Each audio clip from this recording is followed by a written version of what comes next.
Assalamualaikum warahmatullahi wabarakatuh.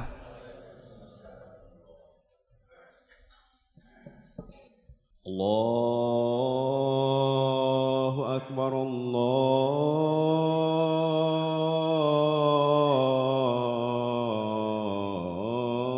الله أكبر الله أكبر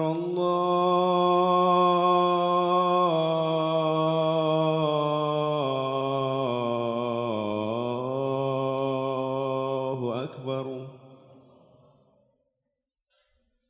أشهد أن لا إله إلا الله.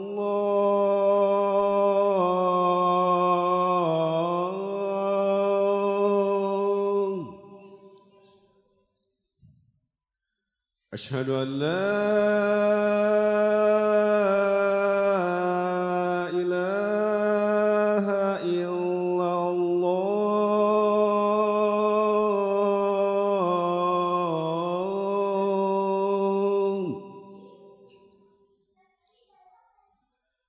أشهد أن محمد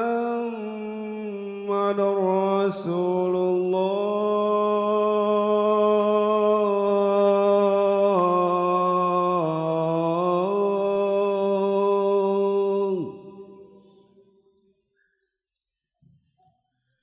أشهد أن محمد رسول الله.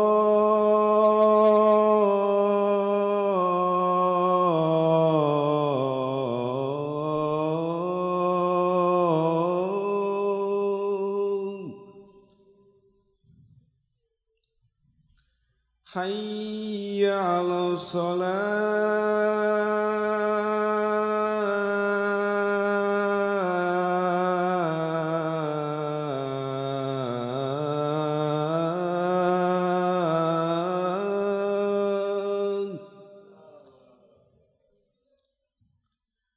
حي على الصلاة.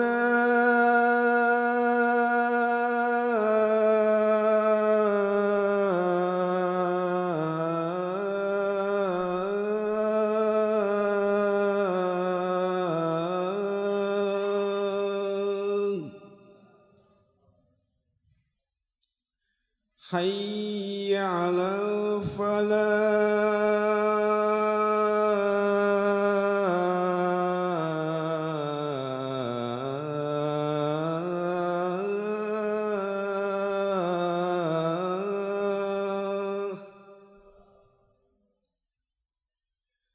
حي على الفلاح.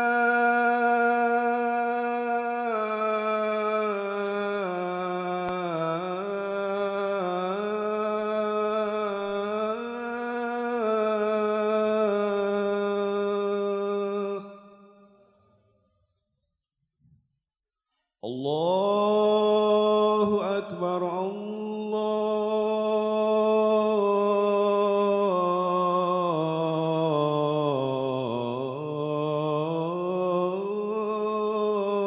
الله أكبر. لا إله إلا الله.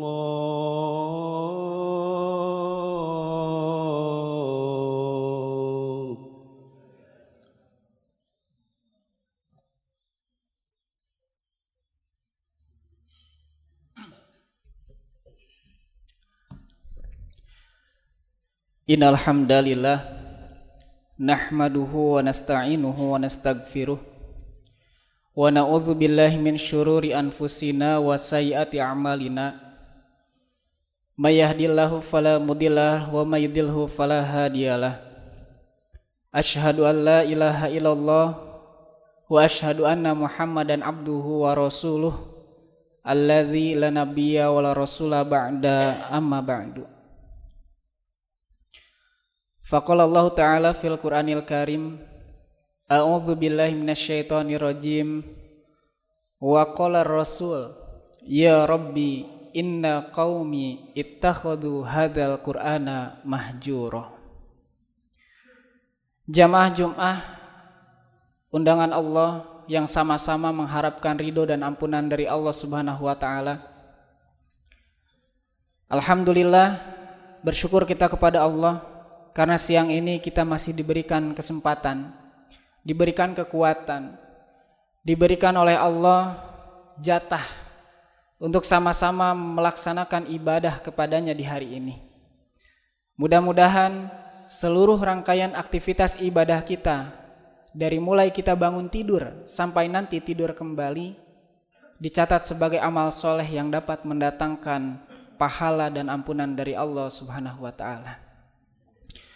Jamaah yang dimuliakan oleh Allah Subhanahu wa taala, salah satu di antara sifat yang dimiliki oleh manusia yaitu adalah manusia mudah mengeluh. Manusia bersifat berkeluh kesah. Manusia sering mengadu, sering mengeluhkan kehidupannya. Ketika cuaca panas, maka manusia akan mengeluh dengan panasnya cuaca, dengan teriknya matahari. Ketika hujan turun, kadang manusia mengeluhkan akan turunnya hujan.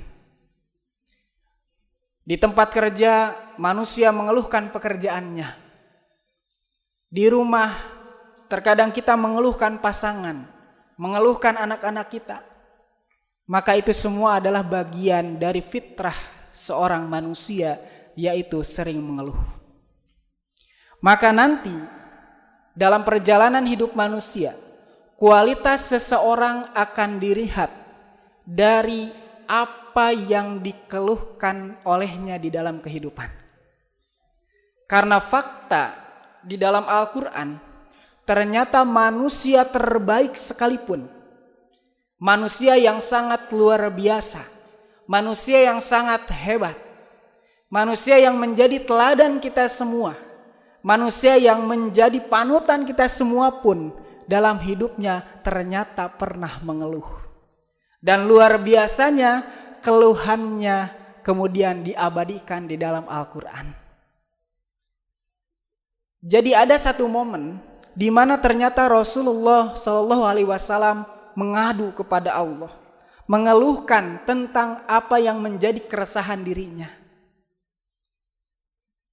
Yang kemudian ini bisa menjadi pelajaran bagi kita, bahwa tadi kualitas seseorang ketika mengeluh itu akan nampak di dalam keluhannya. Jamaah yang dimuliakan oleh Allah Subhanahu wa taala, maka dalam khutbah yang singkat ini khatib memberikan judul, tema sebagai bahan muhasabah kepada kita.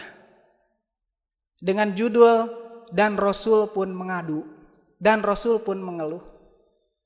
Apa yang dikeluhkan oleh Rasulullah SAW kepada Allah? Di dalam surat Al-Furqan ayat 24, Allah mengabadikan, A'udzubillahi minasyaitonirrajim, wa qala ar-rasul.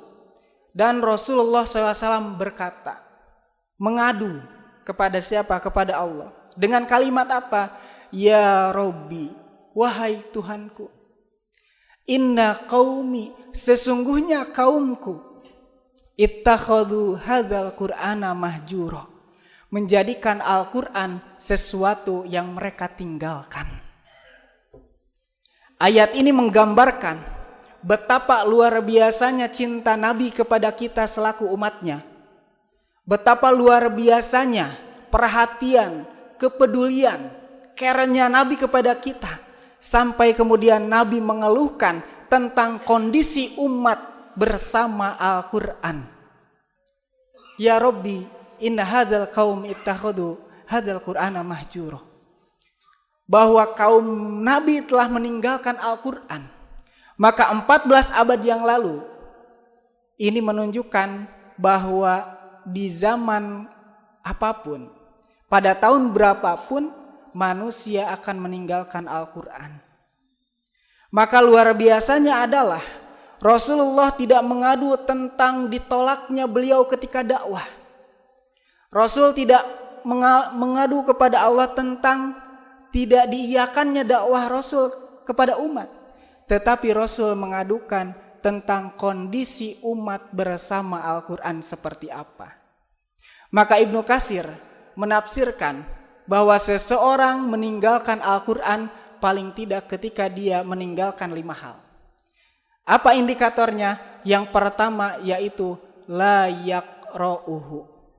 Seseorang dikatakan meninggalkan Al-Quran tak kala dia tidak membacanya, tidak menjadikannya sebagai al-mudawwamatu yaumiyan, sesuatu rutinitas kesehariannya. Maka renungan bagi kita, kapan terakhir kali kita membaca Al-Quran? Kapan terakhir kali kita mendengar pasangan kita membaca Al-Quran? Kapan terakhir kita melihat anak-anak kita membaca Al-Quran? Kapan terakhir kali kita mendengar tetangga kita membaca Al-Quran? Atau seorang atasan, kapan terakhir melihat seorang bawahannya, seorang karyawannya membaca Al-Quran? Atau seorang pemimpin, kapan melihat orang-orang yang dipimpinnya membaca Al-Quran? Maka itu sudah cukup menjadi renungan sejauh mana hubungan kita dengan Al-Quran. Bahkan jamaah yang dimuliakan oleh Allah, yang lebih miris, mayoritas umat muslim Indonesia ternyata hari ini kebanyakan buta huruf Al-Quran. Di dalam sebuah penelitian yang dilakukan oleh Institut Ilmu Al-Quran, itu menunjukkan 72,25% masyarakat Indonesia buta huruf Al-Quran. Artinya tidak bisa membaca Al-Quran. Maka bagaimana kita mau untuk memahaminya? Bagaimana kita kemudian mau untuk menghafalkannya? Bagaimana kemudian kita mau untuk mengamalkannya? Walaupun amalan itu sudah kita lakukan setiap hari. Karena boleh jadi kita memiliki pemikiran bahwa cukup saja mengamalkan tanpa perlu membacanya. Maka ini keliru jamaah yang dimuliakan oleh Allah Subhanahu wa taala. Karena yang terbaik adalah seseorang yang membaca Al-Quran dan juga mengamalkannya. Jamaah yang dimuliakan oleh Allah Subhanahu wa taala, kenapa penting kita membaca Al-Quran? Ternyata membaca Al-Quran adalah perintah Allah. Lihat surat Muzammil ayat 20. 2 kali Allah menyebutkan faqra'u ma tayassara minal Qur'an. Atau dengan kalimat yang lain faqra'u ma tayassara minhu. Ini menunjukkan betapa Allah sangat memerintahkan kepada kita untuk membaca Al-Quran. Bahkan kemudian kalau kita lihat di ayat yang lain, surat Al-Ankabut ayat 45 misalkan, kata Allah, utlu ma'uhiya ilaika minal kitab. Bacalah apa yang kami wahyukan kepadamu dari Al-Quran. Baru kemudian kesananya wa aqimis sholata inna sholata tanha anil fahsya'i wal munkar. Ya, dan dirikanlah sholat, niscaya sholat itu akan mencegah kamu dari perbuatan keji dan munkar. Maka kalau hari ini kita menyaksikan banyak orang yang sholat, tapi masih banyak juga orang yang korupsi. Banyak orang yang sholat, tetapi masih banyak juga orang yang dia mabuk-mabukan. Banyak orang yang sholat, tetapi kemudian banyak orang juga yang terjerumus ke dalam perjudian. Kenapa? Karena boleh jadi kita hanya fokus konsentrasi di sholat kita tanpa memperhatikan bagaimana interaksi kita dengan Al-Quran. Padahal interaksi Al-Quran tidak bisa dipisahkan dengan sholat.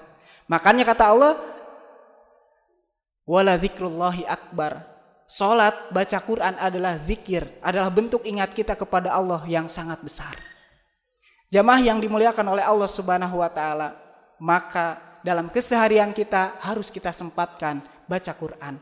Baik itu 1 ayat, 2 ayat, 1 juz, 2 juz, berapapun. Yang penting kita tidak meninggalkan dalam keseharian kita. Lalu yang kedua apa? Yang kedua, orang dikatakan hajrul Quran atau meninggalkan Al-Quran tak kala dia tidak la yatadabbaruhu, tidak mentadaburinya. Kapan terakhir kita membaca ayat dan artinya? Paling tidak di hari Jumat seminggu sekali. Kapan secara mandiri kemudian kita baca dari surat Al-Fatihah sampai surat An-Nas terjemahnya? Kapan terakhir kemudian kita ikut ke kajian-kajian Islam yang diselenggarakan di berbagai masjid? Maka itu menjadi satu representasi dari sejauh mana hubungan kita dengan Al-Quran.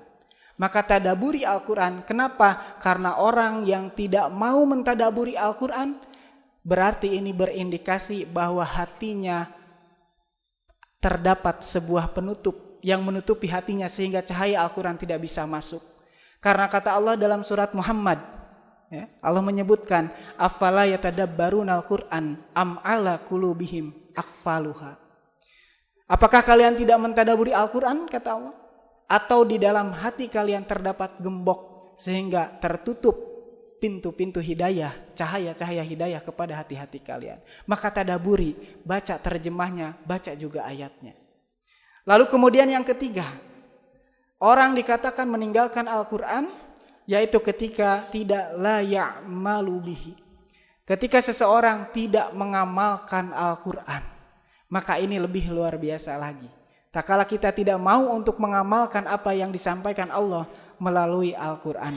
Padahal ya, orang yang yakin kepada Al-Quran, orang yang dibimbing oleh Al-Quran, orang yang dia dikatakan sebagai orang-orang yang bertakwa, indikatornya adalah dia selalu mengamalkan Al-Quran. Surat Al-Baqarah ayat 2 sampai dengan ayat kelima menunjukkan bahwa betapa pentingnya selain kita yakin, selain kita mengimani Al-Quran, kita juga harus mengamalkan apa yang ada di dalam Al-Quran.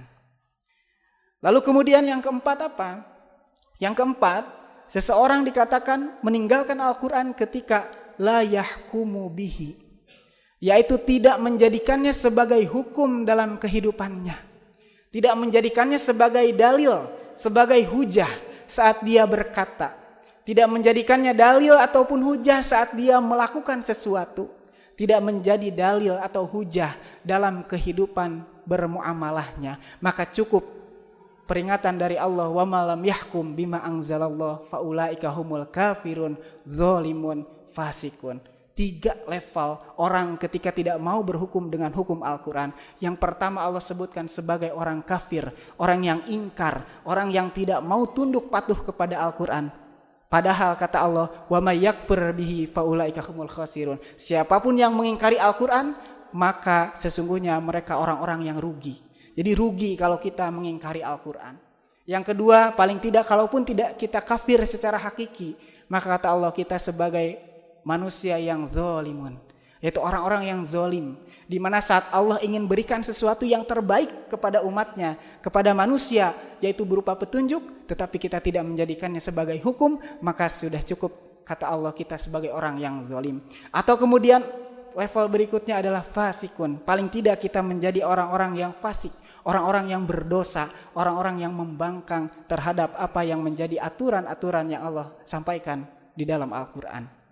Dan yang terakhir, manusia atau seseorang dikatakan meninggalkan Al-Quran tak kala dia tidak la yashfa'u bihi, tidak menjadikan Al-Quran sebagai obat bagi hati nurani kita, bagi hati-hati kita.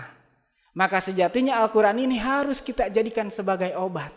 Kenapa? Surat Yunus 57.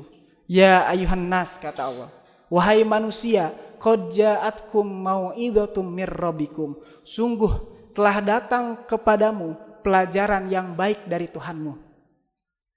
Wa syifa'ul lima fis sudur, dan Al-Qur'an akan menjadi obat bagi apa yang ada di dalam hati-hati kita. Tak kala kita punya sifat sombong, tak kala kita punya sifat ria, tak kala kita punya sifat ujub, tak kala kita punya sikap-sikap yang bisa menodai hati-hati kita, maka obat terbaiknya adalah Al-Quran. Tak kala kita sedih, baca Al-Quran. Tak kala kita punya masalah, baca Al-Quran. Karena pasti Allah akan memberikan petunjuknya melalui Al-Quran. Maka orang dikatakan meninggalkan Al-Quran ketika tidak mau menjadikannya sebagai obat bagi rohaninya. Padahal kalau kita sudah menjadikannya sebagai obat, kata Allah, wa hudaw wa rahmatul lil mu'minin, Al-Quran akan menjadi petunjuk dan juga rahmat kasih sayang Allah, dengan catatan bagi orang-orang yang beriman, bagi orang-orang yang meyakini akan kebenaran daripada Al-Quran itu sendiri. Barakallahu li wa lakum.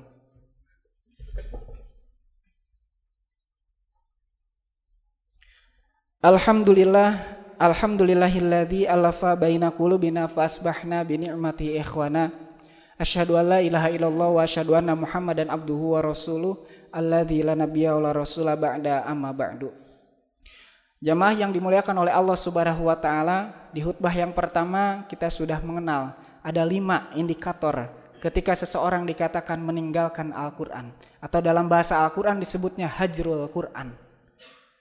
Maka kemudian kalau kita mau jujur terhadap diri sendiri, mau jujur terhadap hati kita, dan mau kita melihat apa yang ada nampak di sekeliling kita, maka kita dapat menyaksikan fakta dan realita umat hari ini seperti apa. Yang pertama, ada di antara kita yang ternyata membaca Al-Quran, mendekatkan diri kepada Allah melalui Al-Quran itu, tak kala tertimpa musibah, tak kala ketika ada orang yang meninggal maka baru dia baca Quran, tak kala dia memperoleh satu cobaan dari Allah maka dia kemudian barulah ingat untuk membaca Al-Quran. Atau kondisi lain, seseorang membaca Al-Quran hari ini adalah misalkan ketika dia punya masalah, baru kemudian lari kepada siapa? Kepada Al-Quran, kepada Allah Subhanahu wa Ta'ala. Tetapi saat dia gembira, saat dia senang, terkadang kita lupa untuk membaca ayat-ayat Allah Subhanahu wa Ta'ala, pesan-pesan cinta Allah kepada kita. Lalu yang kedua, fakta lain yang dapat kita saksikan adalah ternyata hari ini kita mungkin lebih banyak hafal lirik-lirik lagu daripada surat-surat pendek yang ada di dalam Al-Quran. Maka kalaulah surat-surat pendek saja kita tidak hafal, maka bagaimana dengan surat-surat yang kita anggap sebagai surat-surat yang panjang? Boleh jadi kita lupa atau tidak, mungkin belum sampai kita baca surat-surat yang panjang. Atau kemudian hari ini kita juga menyaksikan bahwa banyak sekali rumah-rumah yang megah, rumah-rumah yang mewah, tetapi di dalamnya jauh dari lantunan ayat Al-Quran. Padahal kata Nabi, jadikan rumah-rumahmu itu, atau jangan jadikan rumah-rumahmu lil ibarat kuburan, di mana tidak terdapat lantunan-lantunan ayat suci Al-Quran. Maka jamaah yang dimuliakan oleh Allah Subhanahu wa Ta'ala, di awal tahun baru Hijriyah ini harus membuat kita semakin dekat kepada Al-Quran. Kenapa? Karena kalau tidak dengan Al-Quran, mau dengan apa lagi kita memahami diri kita, memahami Allah, kemudian memahami agama kita, dan mau dengan apa lagi Allah bimbing kita untuk tetap berada di jalannya yang lurus. Ketika kita senantiasa memohon kepada Allah dengan kalimat ihdinas siratal mustaqim, padahal Allah sudah tunjukkan jalan yang lurus adalah zalikal kitabul la raiba fi. Jalan yang lurus adalah Al-Quran, di mana Al-Quran menjadi bagian daripada diri kita, bagian daripada jati diri seorang muslim. Maka dulu umat Islam bisa berjaya dengan apa? Salah satu wasilahnya adalah dengan semangat interaksi Al-Quran, semangat membaca, semangat mentadaburi, semangat mengamalkan, semangat berhukum dengan hukum Al-Quran, dan semangat menjadikannya sebagai obat bagi ruhani kita. Kenapa? Karena sebaik-baik obat adalah Al-Quran. Ala bi dzikrillahi tatmainul qulub.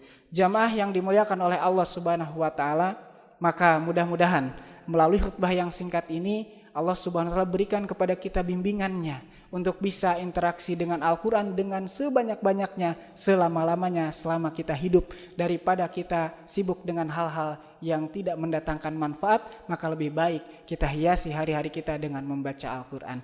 Jamaah yang dimuliakan oleh Allah Subhanahu wa Ta'ala, barangkali demikian yang dapat disampaikan. Mudah-mudahan menjadi ilmu yang bermanfaat untuk kita semua dan bisa kita amalkan dalam kehidupan sehari-hari.